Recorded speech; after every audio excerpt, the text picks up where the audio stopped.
Maharashtra today 24 news, सत्य परिस्थितीचा सविस्तर आढावा।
अकोल्यात तलवारी घेऊन दहशत पसरवणाऱ्यांवर कडक पोलीस कारवाई, कान धरून काढली धिंड, रामदासपेठ पोलिसांची कठोर कारवाई।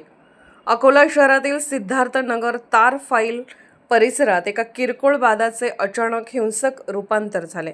मिळालेल्या माहितीनुसार लक्ष्मण किशन कचोटे आणि टायसन उर्फ पंकज कांबळे यांच्यात वाद झाला, जो वादापासून सुरू झाला आणि नंतर तो हाणामारीत रूपांतरित झाला। दरम्यान आरोपीपैकी एकाने तलवार घेऊन उघडपणे शिवीगाळ केली आणि परिसरात दहशत निर्माण करण्याचा प्रयत्न केला। आरोपी तलवार घेऊन असल्याचे पाहून परिसरातील नागरिकांमध्ये भीती निर्माण झाली आणि परिसरात काही काळासाठी दहशतीचे वातावरण निर्माण झाले। घटनेची माहिती मिळताच रामदासपेठ पोलिसांनी तात्काळ कारवाई केली। त्यांनी परिसरातील सीसीटीव्ही फुटेज तपासले, आरोपींची ओळख पटवली आणि काही वेळातच त्यांना ताब्यात घेतले। त्यानंतर पोलिसांनी ज्या भागात त्यांनी दहशत माजवली होती त्या भागातील रस्त्यांवर आरोपींची धिंड काढली। या कारवाईद्वारे पोलिसांनी स्पष्ट केले की शहरात कोणीही कायद्यापेक्षा मोठे नाही, दहशत पसरवणाऱ्यांवरही अशीच कडक कारवाई केली जाईल। या मारहाणीच्या गुन्हेगाराविरुद्ध ही पोलीस कारवाई करण्यात आली।